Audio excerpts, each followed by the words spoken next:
Belum lama ini muncul New Moscow di peta. Lokasinya di wilayah Canggu, Bali. Kemudian, Wanda Ponika, seorang desainer perhiasan, melalui media sosialnya, menyebut banyak WNA yang membuka usaha dan bekerja menggunakan visa turis. Dia mengatakan aksi bule-bule itu sebagai penjajahan ekonomi. Ungkapan Bali dijajah oleh WNA ini pun ditepis oleh sang menteri. Ia tak setuju dengan narasi dijajah tersebut. Sebelumnya, Sandi juga merespons munculnya New Moscow di peta Bali sebagai peluang karena menandai wisatawan asing senang untuk beraktivitas dan berinvestasi di Pulau Bali. Tetapi, Sandi menegaskan seharusnya WNA mematuhi regulasi yang telah ditetapkan dalam peraturan perundang-undangan dan tidak boleh mengambil hak warga lokal. Sebetulnya kan semuanya harus mengikuti, mengacu kepada regulasi yang kita miliki bahwa usaha-usaha tersebut harus sesuai dengan peraturan perundang-undangan. Nah, mereka juga tidak boleh mengambil porsi yang memang tidak boleh diambil oleh warga negara asing, tapi harus diberikan kesempatan kerjanya kepada warga lokal, kata Sandi dalam konferensi pers di kantor Kemenparekraf, Senin, 27/5.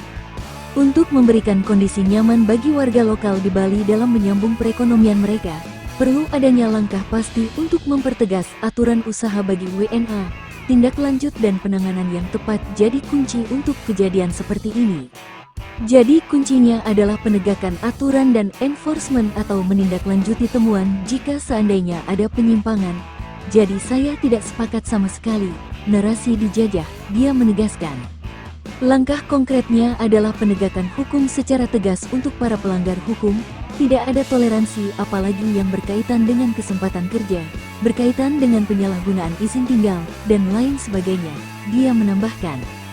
Sandiaga juga menuturkan jika para WNA yang berusaha di Bali itu melanggar aturan dan telah melakukannya beberapa kali, pemerintah tak segan untuk memberikan hukum berupa deportasi.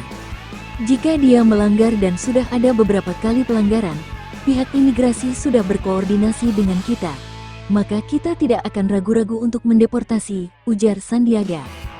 Dalam kesempatan yang sama, Kepala Dinas Pariwisata Provinsi Bali, Cok Bagus Pemayun mengatakan hal yang senada dengan apa yang dikatakan Sandiaga.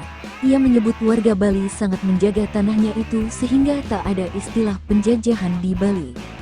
Bali memiliki kebudayaan yang dalam tanda kutip kita tunjukkan pada wisatawan, sehingga kami nih masyarakat Bali betul-betul menjaga Bali ini. Tidak seperti yang dikatakan menjajah, tapi istilah-istilah itu seringkali muncul. Yang jelas, turis asing harus mengikuti regulasi di Indonesia maupun Bali khususnya, tidak meresahkan masyarakat lokal, kata Bagus.